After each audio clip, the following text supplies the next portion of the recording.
Today we've got this old outlet that's been sitting here. It's got paint gummed up in it. It's old. I didn't bother pulling it out before repainting this wall right here because it was such an old outlet that when you plug something in, it would fall out. So I just went ahead and painted up over it. Now I'm gonna end up removing it and changing it out for one of these newer, modern, tamper-resistant outlets. So we're down here at the breaker box and I found out which breaker it is. It's this one right here, and I'm going to turn that one off right there. If you don't know which breakers do which, see ours are labeled right here. What you can do is you can have a plug plugged in there upstairs with like a light on it, and you can have somebody on the phone, and you kind of call them on their phone, and they sit there and you say, hey, let me know when it turns off. You just go one at a time. Boom, that was the one right there. So that's it. This is the tester I had plugged in to this. It's not lit up at all right now. It means the electricity is killed to this area. We have our white, which is our neutral, and our black, which is our hot.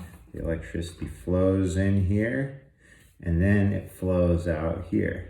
There shouldn't be anything going into this even when it's hot, because it has to flow through when something's plugged in. So it comes in, goes through this side, goes to your electrical device, and then it comes back out the other plug and then goes out through the white. Since both these are killed, what I'm going to go ahead and do, I'm going to go ahead and cut the two blacks right here. I'm going to cut the two whites. I have specific electrical pliers that are made for cutting and not cutting the insides of the copper, and there's numbers that correlate with the different size wire. I have 14 gauge wire right here, so I'm going to use the 14 gauge, and I can clip on it here and pull, and it peels off just the tip of the wire. So I'm going to do this to all four of them, and then what I'm going to do is I'm going to attach them. Now the black is going to attach to the gold side, and the white is going to attach to the silver side. You can see here, this is the silver side, it's got silver facets.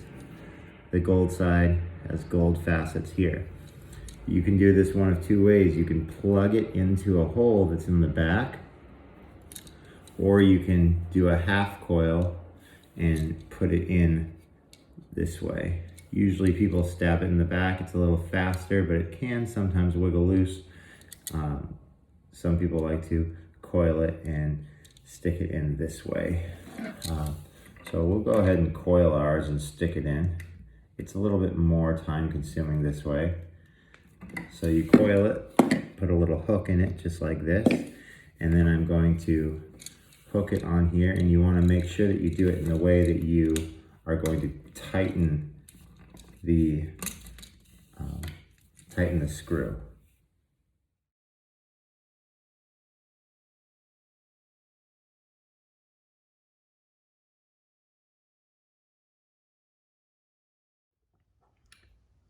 You may also notice that there is a green button right here, a screw. This is where the ground attaches. The ground is a bare copper wire. Now, occasionally, as in this case, if you look way back in here, this is actually a metal junction box right here. And in the very back there is the bare copper wire, and it's screwed in to the metal junction box back there. And so what happens is the ground will transfer through that copper wire, through the metal box, through this screw that's going to go into this hole, which is this one right here, and it will transfer through into the outlet this way. So we're grounding this way, which is not typical of modern construction. Usually you just have a copper wire that's a ground and you attach it right to this. Either way is acceptable, but if you do have a plastic box, you have to attach the ground wire in here. You cannot attach it because the electricity won't flow through a plastic box.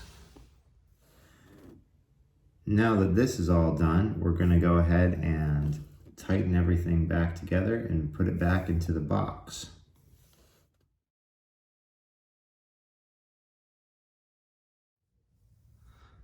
There are micro adjustments. This hole that this screw goes through is actually an oval, so if you need to, you can slide it to the right or the left to make this outlet vertical, which is really important, you know, for aesthetics and stuff. So after this is attached, we're gonna go ahead and take our plate cover and put it on here and we'll be done.